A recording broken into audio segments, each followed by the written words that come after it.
서울, 여름에 가장 시원한 도시. 세상에서 여름이 가장 더운 도시 중 하나. 7월의 서울, 체감온도 37도. 나는 각오했다. 이 여행은 인내의 기록이 될 거라고 친구는 말했다. 서울, 여름에? 너 제정신이야?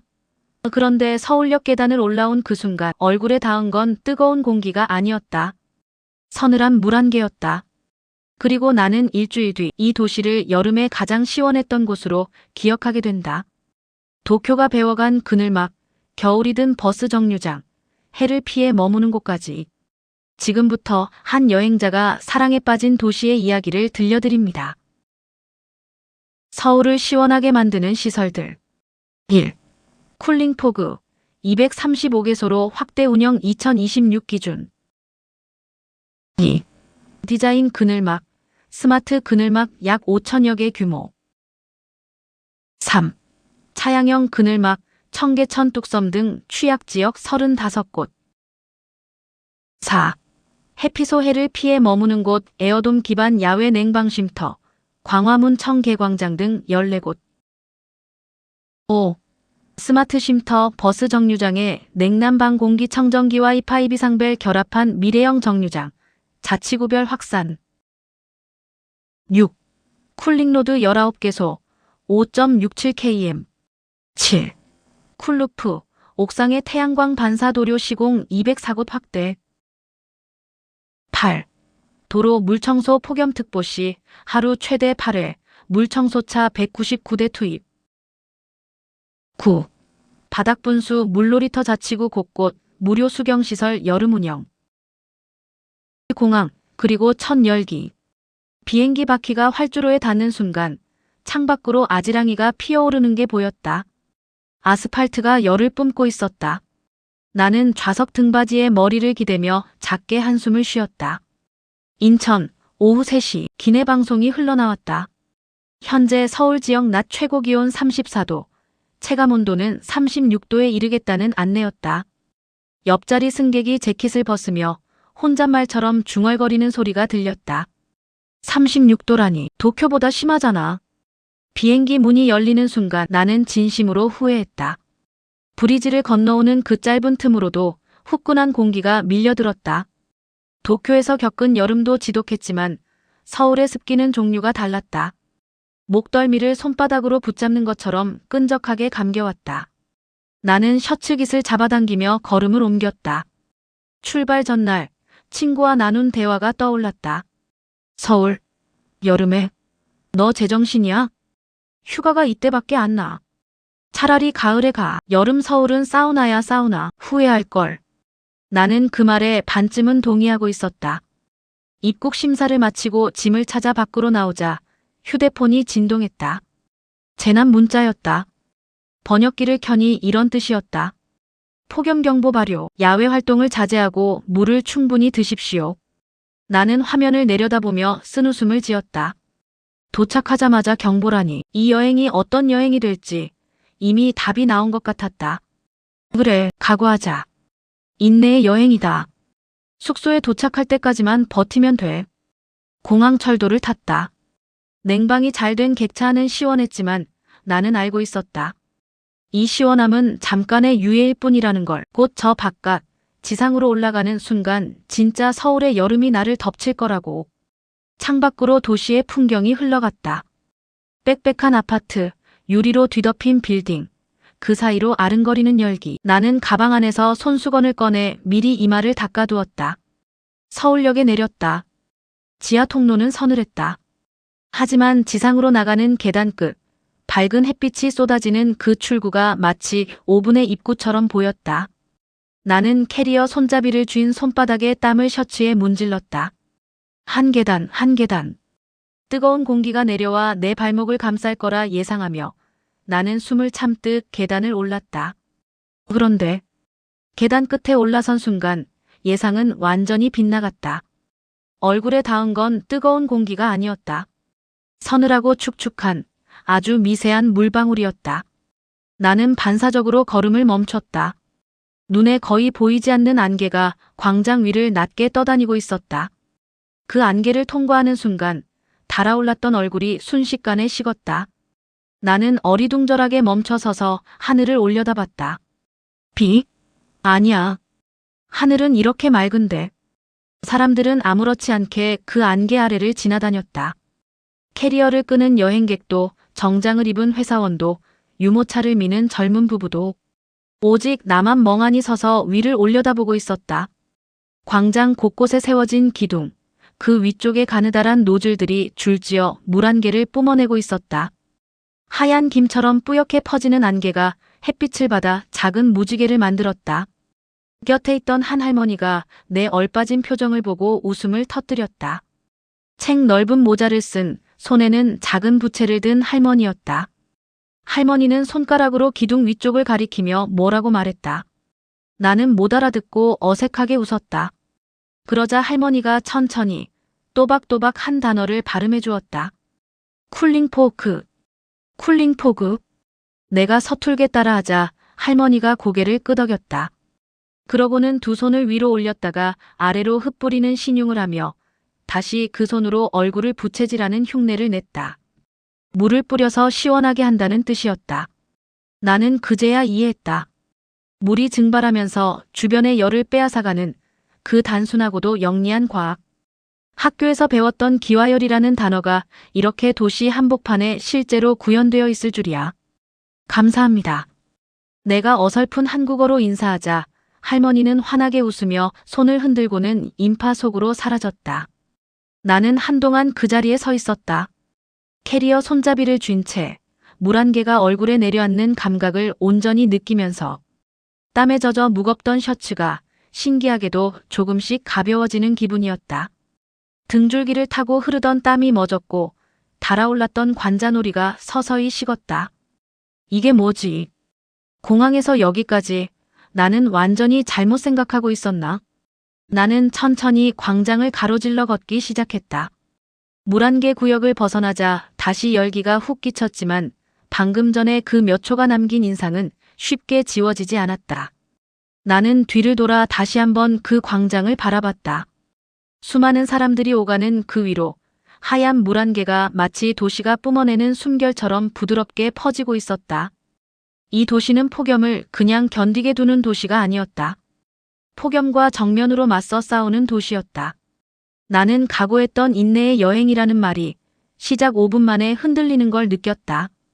손등으로 이마를 닦으며 나는 나도 모르게 피식 웃고 말았다. 서울. 첫인상부터 예상을 배신하는군. 좋아, 어디 한번 보자. 내가 나를 얼마나 더 놀라게 할 수 있는지. 캐리어 바퀴가 보도블록 위를 구르며 경쾌한 소리를 냈다. 나는 지도 앱을 켜고 숙소 방향으로 걸음을 옮겼다. 이 여행의 첫 페이지가 내가 쓰려던 것과는 전혀 다른 문장으로 시작되고 있었다. 이 횡단보도 위, 도쿄에서 본 그것. 숙소는 걸어서 20분 거리였다. 지도를 보니 큰 길을 따라 몇 개의 교차로만 건너면 되는 단순한 경로였다.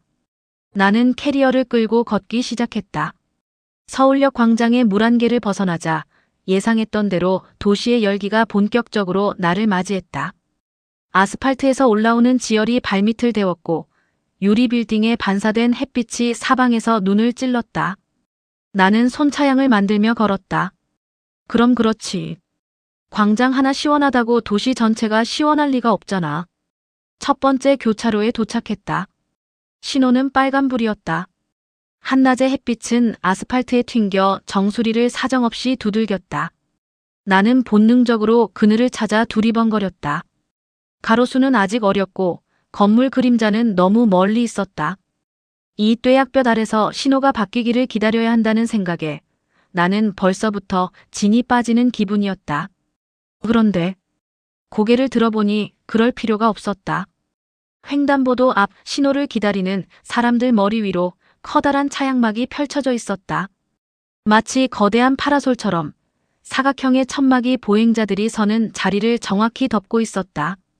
나를 포함해 열댓 명의 사람들이 그 그늘 아래 옹기종기 모여 서 있었다. 직사광선이 뚝 끊긴 그 자리는 겨우 한 걸음 차이인데도 체감 온도가 확연히 달랐다. 나는 그 그늘 안으로 캐리어를 끌고 들어섰다. 정수리를 두들기던 햇빛이 사라지자 저절로 안도의 한숨이 나왔다. 그리고 바로 그 순간 강렬한 기시감이 밀려왔다. 나는 이 장면을 알고 있었다. 아니, 겪은 적이 있었다. 이거 도쿄에서 봤던 거잖아. 2달 전이었다. 나는 출장으로 도쿄 진보초의 한 교차로에 서 있었다. 그때도 이렇게 생긴 그늘막이 있었다. 똑같은 사각형의 차양, 똑같은 방식으로 횡단보도 앞 사람들을 덮어주던 그늘. 그때 근처 전광판에서 흘러나오던 뉴스 자막이 선명하게 떠올랐다. 한국 서울의 폭염 대책을 벤치마킹에 도입. 도쿄지오다 구청이 직접 서울을 찾아와 보고 배운 뒤 설치했다는 내용이었다. 그때만 해도 나는 그 뉴스를 대수롭지 않게 흘려들었다. 속으로 이렇게 생각했었다. 그늘막 하나가 뭐 그리 대단하다고 국제 뉴스식이나. 그냥 천막 아니야. 그런데 지금 그 원조의 도시에 서서 나는 그늘의 진짜 가치를 몸으로 느끼고 있었다. 이 뙤약볕 아래서 신호를 기다리는 몇 분. 그늘이 있느냐 없느냐는 단순한 편의의 문제가 아니었다. 그건 온열 질환으로부터 시민을 지키는 방패였다. 특히 나이 든 사람들, 아이들, 몸이 약한 사람들에게는 생명과 직결되는 문제일 수도 있었다. 내 옆에는 회사원으로 보이는 남자가 휴대폰을 들여다보며 서 있었다. 그 옆에는 장바구니를 든 아주머니, 그리고 교복을 입은 학생이 있었다. 모두가 이 그늘을 너무나 당연하게 누리고 있었다. 그들에게는 일상이었다. 오직 나만 이 그늘의 존재에 감격하는 이방인이었다. 그때 바람이 훅 불었다. 그리고 놀라운 일이 벌어졌다. 머리 위에 차양막이 스르르 움직이기 시작한 것이다. 나는 깜짝 놀라 위를 올려다봤다. 차양이 저절로 반쯤 접혀 들어갔다가 바람이 잦아들자 다시 천천히 펼쳐졌다. 마치 살아있는 생물이 숨을 쉬듯이. 나는 입을 벌린 채 그 광경을 바라봤다. 옆에 회사원은 휴대폰을 보다가 그 움직임에 잠깐 눈길을 주더니 아무렇지 않게 다시 화면으로 시선을 돌렸다. 그에게는 놀랄 일이 아니었다. 나만 놀랐다. 나는 참지 못하고 그에게 서툰 영어로 물었다. 저기, 이거 저절로 움직이는 건가요? 남자가 고개를 들더니 내 어색한 발음에 잠깐 웃고는 천천히 대답해 주었다. 스마트 그늘막이요. 센서가 있어요. 바람이 세면 접혀요. 안 그러면 찢어지니까. 해가 지면 저절로 접히고 아침에 다시 펴져요. 자동으로요? 사람이 안 해도. 네. 온도랑 바람 감지해서 알아서 해요. 나는 헛웃음이 나왔다. 기온과 풍속을 스스로 읽고 반응하는 그늘이라니. 이건 단순한 천막이 아니었다. 도시가 시민에게 건네는 작지만 섬세한 배려의 기계였다. 강풍에 망가지지 않도록, 밤에는 에너지를 아끼도록, 그러면서도 정작 필요한 순간에는 어김없이 펼쳐지도록. 그 작은 설계 하나하나에 사람을 향한 고민이 담겨 있었다. 신호가 초록불로 바뀌었다. 사람들이 일제히 그늘을 벗어나 뜨거운 볕속으로 걸어나갔다. 나도 캐리어를 끌고 횡단보도를 건넜다. 그늘을 벗어나자 겨우 몇 발짝 만에 다시 땀이 배어나왔다. 하지만 나는 이미 알아버렸다. 방금 그 몇 분의 서늘함이 이 폭염 속에서 얼마나 큰 차이였는지를. 건너편 인도에 올라서서 나는 방금 지나온 그늘막을 뒤돌아봤다. 하얀 차양이 햇빛 아래 당당하게 펼쳐져 다음 신호를 기다리는 새로운 사람들을 품어주고 있었다. 서울의 그늘막. 세계로 수출되는 아이디어. 도쿄가 배워간 발명품.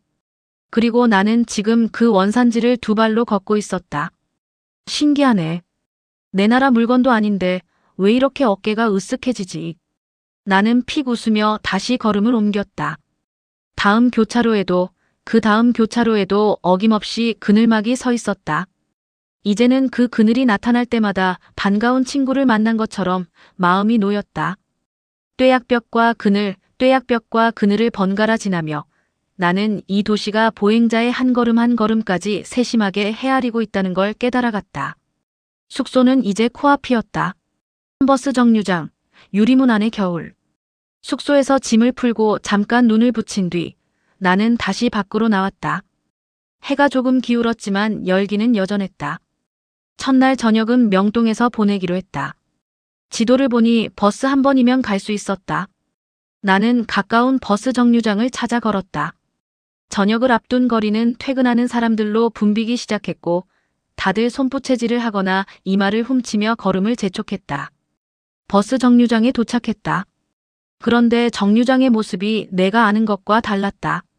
흔히 보던 지붕만 있고 옆이 뻥 뚫린 그런 정류장이 아니었다. 유리로 사방이 둘러싸인 작은 방 같은 구조물이 서 있었다. 그리고 사람들이 그 안에 들어가 문을 닫고 앉아 있는 것이 아닌가. 나는 잠시 그게 무슨 시설인지 몰라 밖에서 서성였다. 저게 뭐지? 버스 기다리는 곳 맞나? 무슨 상점인가? 그때 유리문이 열리며 교복을 입은 학생 하나가 밖으로 나왔다. 그 순간 열린 문틈으로 훅 하고 찬 공기가 새어나왔다. 나는 그 냉기를 얼굴로 느끼고 눈이 휘둥그레졌다. 에어컨이었다. 버스 정류장에 에어컨이 있었다. 반신반의하며 나는 유리문 앞으로 다가갔다. 문에는 자동 센서가 달려 있어 내가 가까이 가자 스르륵 열렸다. 안으로 한 발을 들여놓는 순간 겨울이다. 정말로 겨울이었다.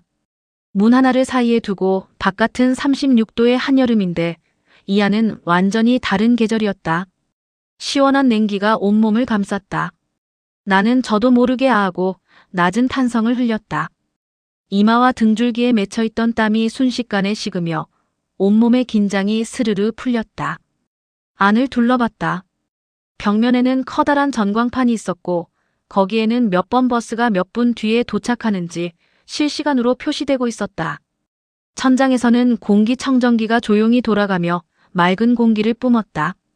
한쪽 벽에는 무료 와이파이 안내판과 휴대폰 충전 포트가 나란히 있었고 구석에는 빨간색 비상벨까지 설치되어 있었다. 위급 상황에 누구든 누를 수 있도록. 나는 빈자리를 찾아 벤치에 앉았다. 시원한 공기 속에서 땀을 식히며 나는 몇 번이나 스스로에게 되물었다. 이게 정말 그냥 버스 기다리는 곳이 맞나? 이건 거의 작은 라운지잖아. 건너편 벤치에는 노부부가 앉아 있었다. 도착했을 때만 해도 두 분 다 연신 손부채질을 하고 계셨는데 이제는 부채를 무릎에 내려놓고 편안하게 대화를 나누고 있었다. 할아버지가 뭔가 말하자 할머니가 웃음을 터뜨렸다. 그 곁에는 대여섯 살쯤 되어 보이는 아이가 유리창에 얼굴을 바짝 붙이고 밖을 구경하고 있었다. 지나가는 자동차와 사람들을 손가락으로 가리키며 뭐라고 제잘거렸다. 나는 그 광경을 바라보며 이상한 감동을 느꼈다. 폭염 속에서 버스를 기다리는 일. 그건 원래 고역이었다. 언제 올지 모르는 버스를 뙤약볕 아래서 목을 빼고 기다리는 여름의 대표적인 고통 중 하나였다. 그런데 이곳에서는 그 기다림이 잠깐의 휴식으로 바뀌어 있었다. 아니, 오히려 버스가 조금 늦게 왔으면 싶을 만큼 편안한 공간이었다. 누군가 옆자리에서 통화하며 스마트 쉼터라는 단어를 말하는 걸 들었다.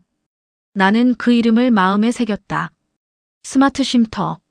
첨단 기술을 버스 정류장 하나에까지 아낌없이 심어넣은 발상. 나는 솔직히 조금 얄미울 만큼 부러웠다. 내 나라의 버스 정류장을 떠올렸다. 여름이면 그저 뙤약볕 아래 시간표를 노려보며 버티는 곳. 지붕이 있으면 그나마 다행이고 벤치 하나 있으면 감지덕지였다. 비 오는 날엔 옆으로 들이치는 비를 그대로 맞았고 더운 날엔 달아오른 철제 벤치가 오히려 엉덩이를 데웠다. 그곳에서 버스를 기다리는 일은 언제나 견뎌내야 하는 시간이었다. 그런데 여기서는 달랐다. 시민이 폭염 앞에서 방치되지 않았다. 이 작은 유리방은 마치 도시가 시민에게 이렇게 말하는 것 같았다. 버스를 기다리는 그 몇 분조차 우리는 당신을 지키겠습니다. 나는 그 메시지에 오래 마음이 머물렀다. 도시가 시민을 대하는 태도. 그건 거창한 랜드마크나 화려한 관광지가 아니라 이런 작은 곳에서 더 진하게 드러나는 법이었다. 사람들이 매일 스치듯 지나는 평범한 버스 정류장. 바로 거기에 이만큼의 정성을 들였다는 것. 그것이 이 도시의 진짜 얼굴처럼 느껴졌다. 전광판에서 알림이 떴다. 내가 탈 버스가 곧 도착한다는 신호였다. 나는 아쉬운 마음으로 자리에서 일어섰다. 조금만 더 앉아있고 싶었지만 어쩔 수 없었다. 유리문 앞에 서니 센서가 나를 감지하고 문을 열어주었다. 다시 한 발을 밖으로 내딛는 순간 여름의 열기가 온몸을 덮쳤다. 마치 계절의 경계선을 넘는 기분이었다. 버스에 오르기 전 나는 뒤를 돌아 그 스마트 쉼터를 바라봤다. 어둑해지기 시작한 거리 한복판에서 그 작은 유리방은 은은한 불빛을 내며 반짝이고 있었다. 안에서는 여전히 노부부가 이야기를 나누고 아이가 창밖을 구경하고 새로 들어온 사람들이 땀을 식히고 있었다. 마치 도시 한복판에 놓인 작은 피난처처럼. 하나하나가 다 놀랍네. 이 도시 정말 만만치 않아. 나는 버스에 올랐다. 버스 안도 시원했다. 창가에 앉아 흘러가는 도시의 야경을 바라보며 나는 오늘 하루 동안 만난 3가지 시원함을 떠올렸다. 광장의 물 한 개, 횡단보도의 그늘, 그리고 이 유리방의 겨울. 서울은 도착 반나절 만에 내가 준비해온 각오를 완전히 무너뜨리고 있었다. 광화문 광장, 해를 피해 머무는 곳. 다음 날 아침, 나는 본격적인 서울 탐방에 나섰다. 첫 목적지는 광화문 광장. 서울의 심장이라 불리는 곳. 500년 조선 왕조의 정궁이 자리한 그 앞에 너른 광장. 여행 전에 사진으로 봤을 때부터 꼭 가보고 싶었던 곳이었다. 다만 한 가지 걱정이 있었다. 사진 속 광장은 하늘을 향해 완전히 트여 있었다. 그늘이라곤 찾아볼 수 없는 그야말로 햇빛의 무방비로 노출된 공간이었다. 지하철에서 내려 광장으로 올라가는 계단을 밟으며 나는 각오를 다졌다. 여기가 오늘의 최대 고비겠지. 정오의 광장이라니 얼마나 뜨거울까. 사진만 몇 장 빨리 찍고 나오자. 광장에 올라선 순간 예상대로 햇빛이 쏟아졌다. 넓게 펼쳐진 광장 위로 한여름의 태양이 사정없이 내리쬐었다. 저 멀리 광화문의 지붕이 아지랑이 너머로 일렁였다. 나는 손차양을 만들며 광장을 둘러봤다. 그런데 광장 한쪽에 낯선 구조물이 눈에 들어왔다. 반투명한 돔 형태의 커다란 천막 같은 것이었다. 부드러운 곡선을 그리며 부풀어 오른 그 구조물은 마치 하얀 비눗방울이 땅에 내려앉은 것처럼 보였다. 그리고 사람들이 그 안으로 줄지어 들어가고 있었다. 관광객으로 보이는 이들도, 광장을 가로지르던 시민들도 다들 그 돔을 향해 발걸음을 옮겼다.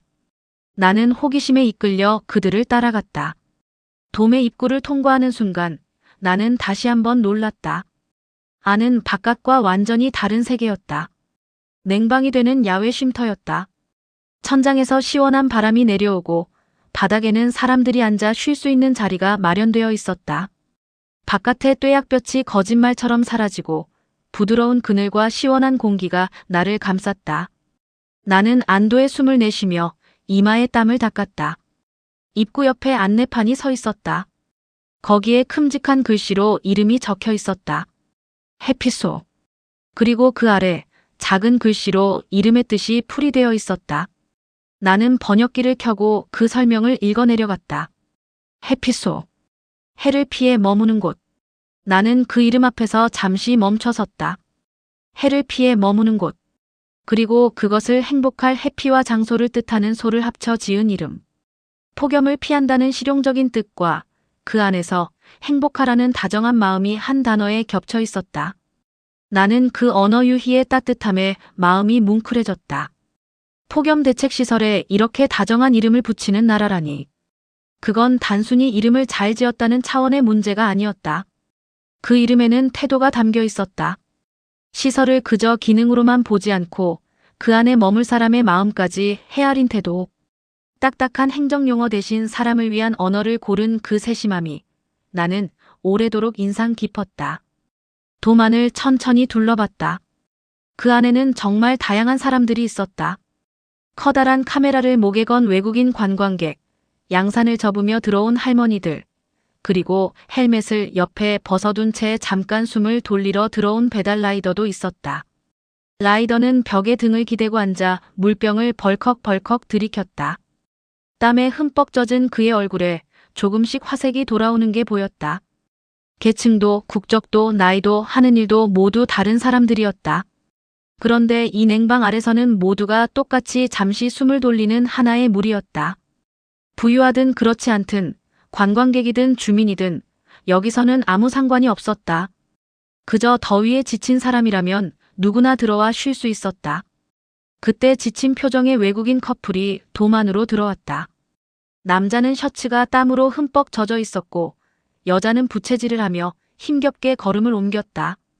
그런데 돔 안의 냉기에 닿는 순간 두 사람의 표정이 확 바뀌었다.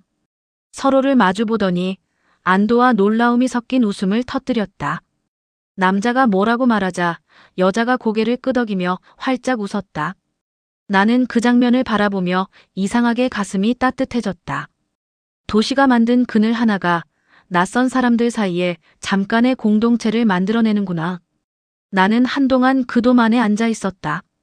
광장을 오가는 사람들을 구경하고 시원한 공기를 마시고 여행 노트를 꺼내 몇 자 적었다. 그러다 문득 이 광장이 더 이상 두렵지 않다는 걸 깨달았다. 처음 올라올 때만 해도 빨리 사진만 찍고 나가자고 생각했는데 지금은 광장을 천천히 걸어볼 여유가 생겼다. 왜냐하면 알게 되었기 때문이다. 이 넓은 광장 곳곳에 몇십 미터마다 쉴 곳이 마련되어 있다는 것을. 햇피소 밖으로 나오자 다시 열기가 덮쳤다. 하지만 나는 더 이상 움츠러들지 않았다. 광장을 가로질러 광화문 앞까지 천천히 걸었다. 조선 왕조의 위엄이 서린 그 문 앞에서 사진을 찍고 수문장 교대식을 구경하고 다시 광장을 돌아 나오는 동안 나는 곳곳에서 물안개를 뿜는 쿨링포그와 또 다른 그늘 시설들을 발견했다. 서울은 폭염을 개인이 알아서 버텨야 할 재난으로 두지 않았다. 도시가 함께 짊어지는 문제로 만들어 두었다. 그것이 이 광장을 여름에도 사람들이 모여들 수 있는 공간으로 만들고 있었다. 해를 피해 머무는 곳. 나는 그 이름을 몇 번이나 되뇌며 광장을 걸었다. 그리고 여행 노트에 이렇게 적었다. 서울의 시설들은 단순한 기술이 아니다. 이건 철학이다. 시민을 어떻게 대할 것인가에 대한 이 도시의 대답이다. 펜을 내려놓고 고개를 들자 정오의 태양 아래 광장이 눈부시게 빛나고 있었다. 그리고 그 눈부심 속에서 하얀 물안개와 반투명한 돔과 사람들의 웃음이 어우러져 하나의 풍경을 이루고 있었다. 나는 그 풍경을 오래도록 눈에 담았다. 물청소차와 젖은 도로의 기적. 광화문에서의 오전을 보내고 나는 시청 방향으로 천천히 걸음을 옮겼다. 시간은 어느덧 오후 2시. 하루 중 가장 뜨거운 시간대였다. 태양이 정수리 바로 위에서 도시를 정면으로 내리쬐었고 아스팔트는 그 열을 고스란히 되바다 위로 뿜어 올렸다. 발밑에서 올라오는 지열과 머리 위에서 쏟아지는 햇빛 사이에 끼어 나는 마치 달궈진 거대한 프라이팬 한복판을 걷는 기분이었다. 셔츠는 이미 등에 달라붙었고 걸음을 옮길 때마다 신발 밑창으로 뜨거운 기운이 스며들었다. 역시 이 시간엔 무리다. 어디 카페라도 들어가서 좀 쉬었다 가야겠어. 그렇게 생각하며 대로변을 걷던 나는 문득 낯선 광경에 걸음을 멈췄다. 커다란 물청소차 한 대가 저 앞에서 천천히 도로를 지나가고 있었다. 차량 뒤쪽에서 넓게 부채살처럼 물이 뿜어져 나와 뜨거운 아스팔트 위로 골고루 흩뿌려졌다. 나는 처음엔 그저 도로 청소를 하는 줄로만 알았다. 먼지를 씻어내는 어느 도시에나 있는 흔한 청소차일 거라고. 그런데 자세히 보니 뭔가 이상했다. 물이 뿌려진 자리에서 하얀 김이 아지랑이처럼 뭉게뭉게 피어오르는 것이 아닌가. 나는 눈을 가늘게 뜨고 그 광경을 지켜봤다. 달궈질 대로 달궈진 아스팔트가 차가운 물과 만나는 순간 참았던 열을 토해내고 있었다. 마치 뜨겁게 데운 철판 위에 물을 부었을 때처럼 치익 소리가 들릴 것만 같았다. 그건 청소가 아니었다. 도로 자체를 식히는 작업이었다. 물청소차가 지나간 자리를 나는 조심스럽게 밟아봤다. 놀랍게도 젖은 도로 위를 걷는 발바닥으로 확실히 다른 온도가 전해졌다. 방금 전까지 프라이팬 같던 그 길이 이제는 한 차례 소나기가 지나간 뒤처럼 서늘하게 가라앉아 있었다. 발밑뿐만이 아니었다. 도로 주변의 공기마저 한결 시원해진 것이 느껴졌다. 물이 증발하면서 주변의 열을 함께 빼앗아간 것이다.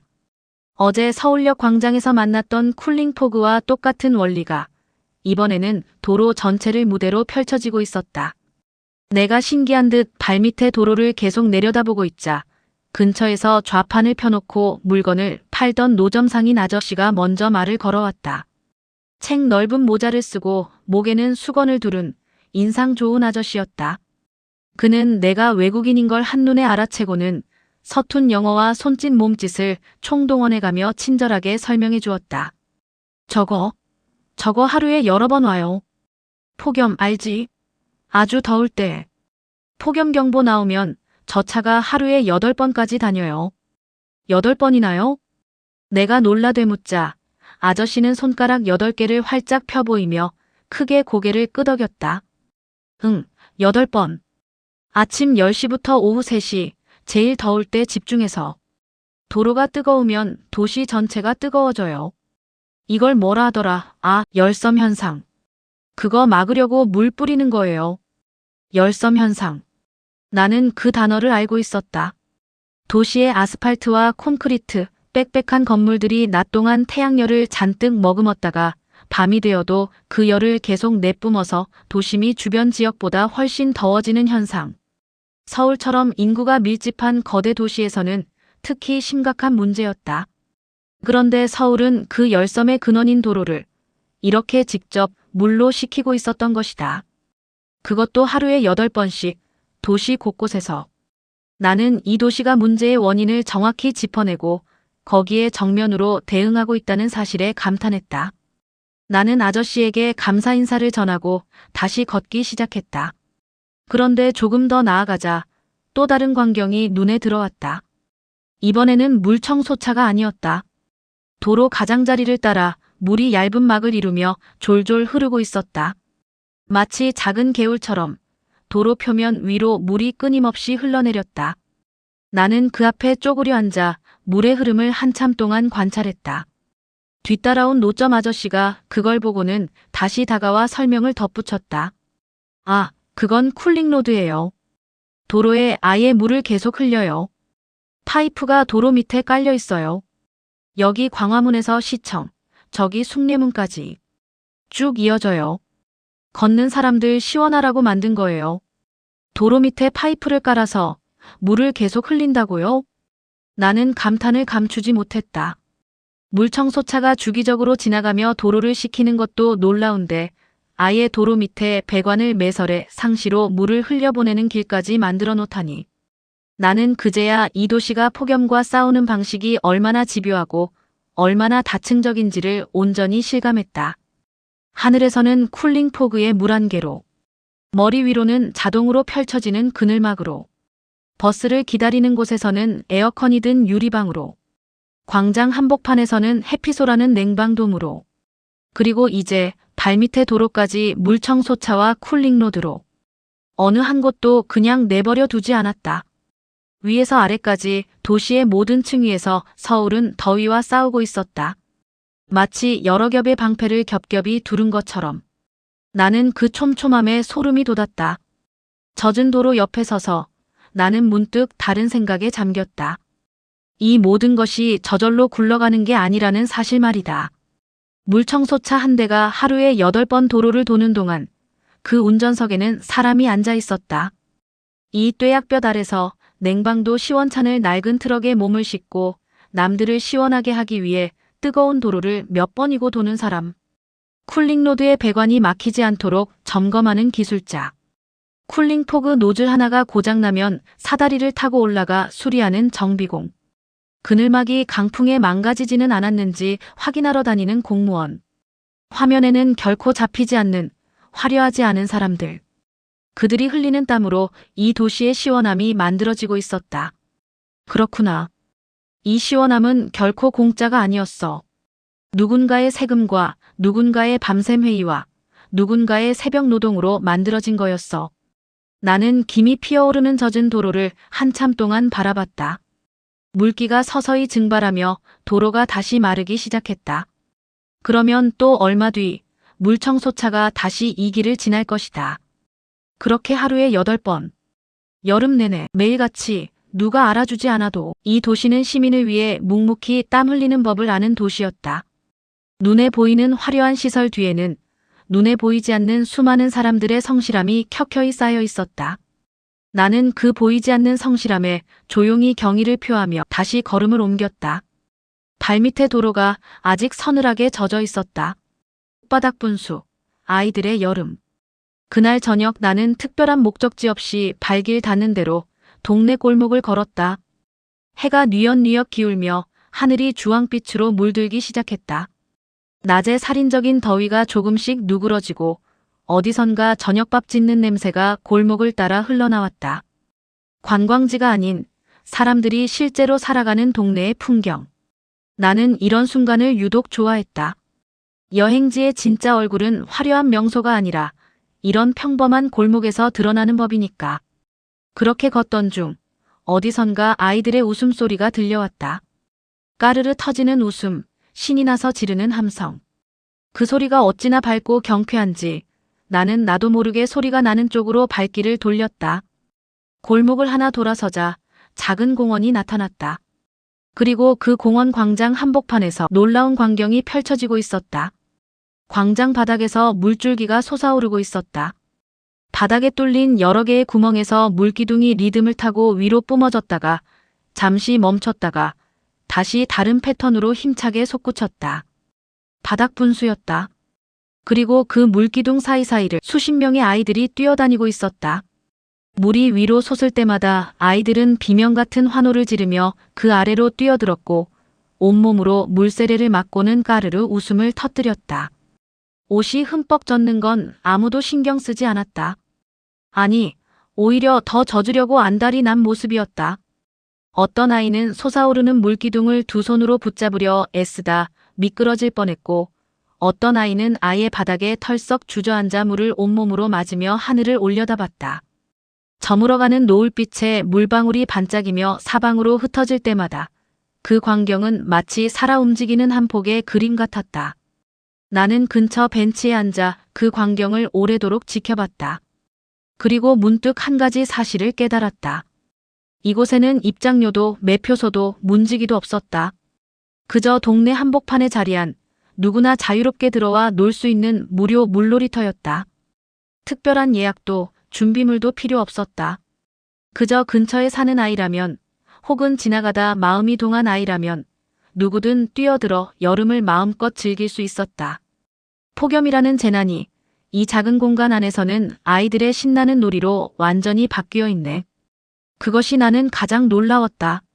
어른들에게 폭염은 그저 견뎌야 할 고통이지만 이 아이들에게 여름은 물놀이의 계절, 세상에서 가장 신나는 계절이었다.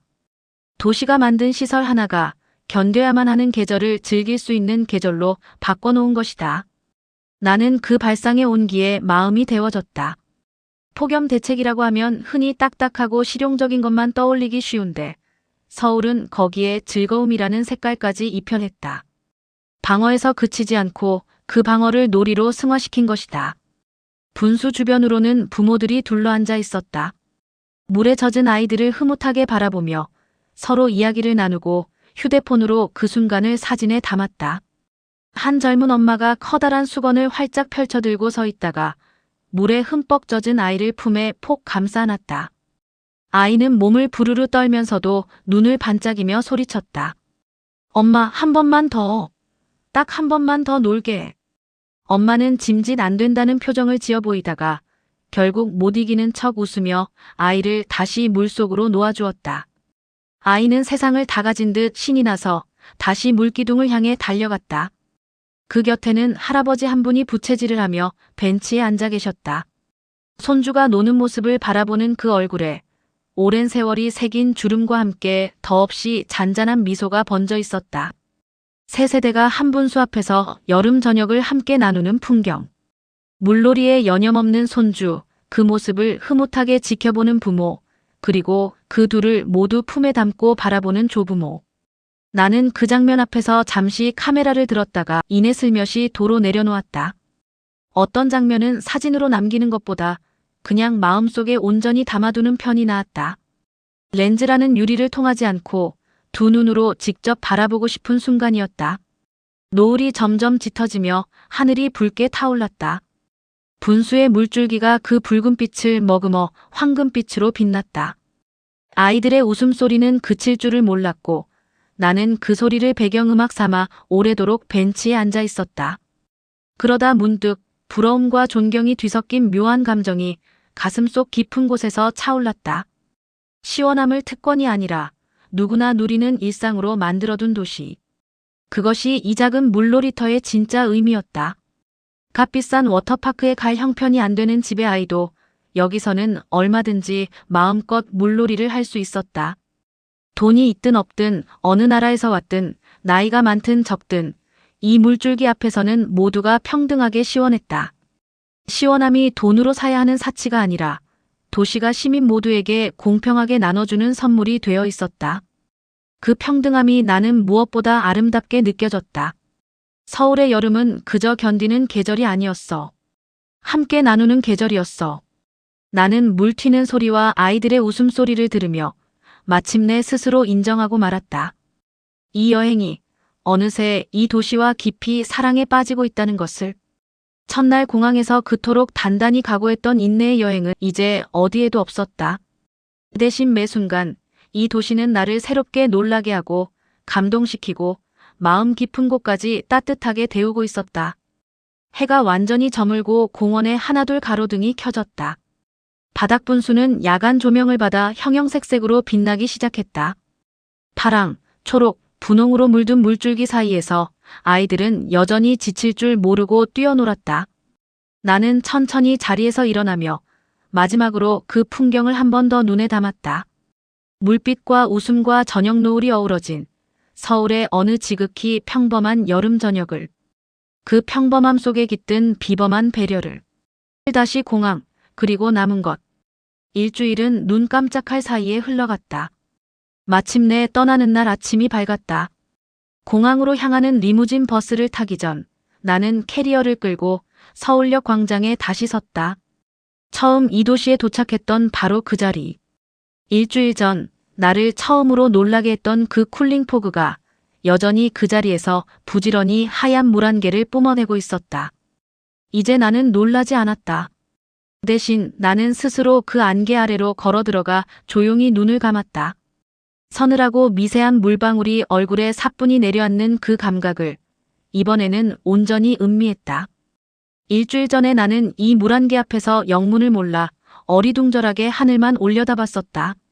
지금의 나는 이 물 안개가 무엇인지, 그리고 그 뒤에 어떤 마음이 담겨 있는지 잘 알고 있었다. 일주일 전에 나는 이 도시를 그저 인내해야 할 곳이라고만 생각했지. 그런데 지금의 나는 벌써 이곳을 그리워할 준비를 하고 있어.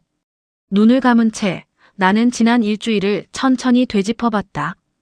서울역 광장의 물 한 개로 시작된 여정. 도쿄가 배워갔다는 그 그늘막 아래서 느꼈던 묘한 자부심. 한여름에 겨울이 들어앉아 있던 버스 정류장의 유리방. 해를 피해 머무는 곳이라는 다정한 이름의 해피소.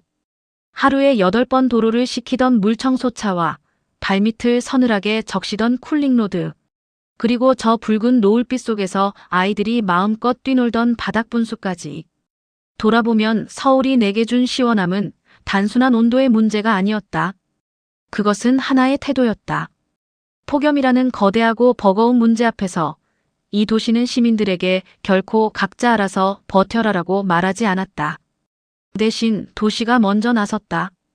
광장에는 물 한 개를 뿌리고, 횡단보도에는 그늘을 세우고, 버스 정류장에는 한여름의 겨울을 넣고, 광장 한복판에는 해를 피해 머물돔을 지었다. 도로는 하루에도 몇 번씩 물로 식히고, 아이들에게는 마음껏 뛰놀 물놀이터를 아낌없이 내주었다. 시민 한 사람 한 사람의 여름을 도시가 함께 등에 짊어졌다.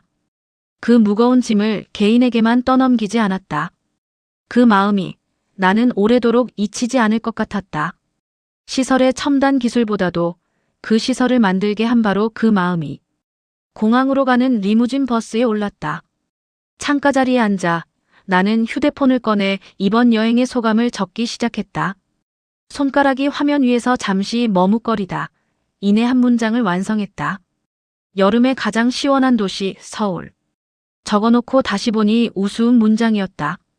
서울은 사실 세상에서 여름이 가장 더운 도시 중 하나가 아닌가. 체감온도 36도의 폭염 속을 일주일 내내 걸어 다녔으면서 그곳을 가장 시원한 도시라고 부르다니. 하지만 나는 그 문장을 지우지 않았다. 왜냐하면 그건 분명한 사실이었기 때문이다.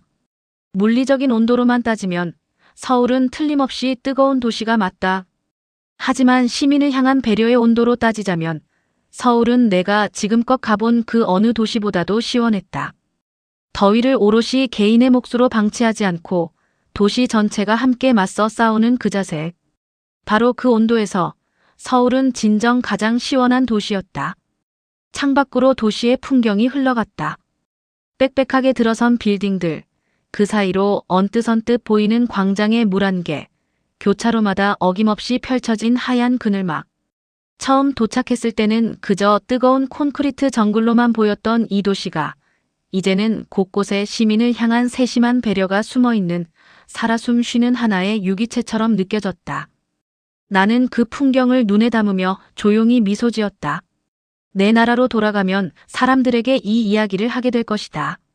서울의 여름이 어땠느냐고 묻는 친구에게 나는 망설임 없이 이렇게 대답하리라. 여름에 가장 시원한 도시였어. 그리고 그들이 의아한 표정을 지으면 오늘 내가 두 눈으로 본 모든 것을 하나하나 들려줄 것이다. 도쿄가 서울의 그늘막을 배워갔듯이 나 역시 이 여행에서 무언가 소중한 것을 배워 돌아간다. 도시가 시민을 어떻게 지킬 수 있는지에 대한 살아있는 증거를 두 눈으로 똑똑히 보고 왔으니까. 공항에 도착해 출국 수속을 모두 마치고 나는 탑승 게이트에 앉아 활주로를 바라봤다. 일주일 전 이 활주로에 막 내려서며 아지랑이를 보고 깊은 한숨을 내쉬었던 내가 떠올랐다. 그때의 나와 지금의 나는 같은 사람이지만 전혀 다른 사람이었다. 폭염을 두려워하던 여행자는 사라지고 그 폭염에 맞서는 한 도시의 마음에 감동한 여행자가 그 자리에 앉아 있었다. 비행기가 이륙했다. 창밖으로 서울의 스카이라인이 점점 작아졌다. 한강이 아침 햇살을 받아 은빛으로 반짝이고 도시의 윤곽이 서서히 구름 아래로 멀어져 갔다. 나는 창에 이마를 가만히 기대고 그 도시를 오래도록 내려다봤다. 그리고 아무도 듣지 못할 만큼 작은 목소리로 나직이 중얼거렸다. 다음 여름에도 나는 반드시 이 시원한 도시로 돌아올 거야. 비행기가 구름을 뚫고 힘차게 솟아올랐다. 이윽고 서울이 완전히 시야에서 사라졌다. 하지만 나는 알고 있었다. 이 도시가 내게 남긴 시원함은 이 여름이 다 지나가도 오래도록 내 마음속에 남아있을 거라는 것을. 나는 편안히 눈을 감았다. 그리고 벌써부터 다음 여행을 마음속으로 계획하기 시작했다. 입가에는 옅은 미소가, 가슴 한편에는 따뜻한 온기가 가만히 자리하고 있었다. 여름의 가장 더운 도시가 어떻게 가장 시원한 도시가 될 수 있었을까요? 답은 기술이 아니라 마음이었습니다. 시민 한 사람의 더위까지 도시가 함께 짊어지겠다는 그 마음. 우리에겐 익숙해서 당연했던 물안개와 그늘막이 누군가에겐 감동이었습니다. 오늘도 묵묵히 도로를 식히는 분들, 노즐을 고치는 분들께 고마운 마음을 전합니다. 이 영상이 좋으셨다면 구독과 좋아요, 그리고 여러분이 느낀 서울의 시원함을 댓글로 남겨주세요. 다음 이야기로 또 찾아오겠습니다.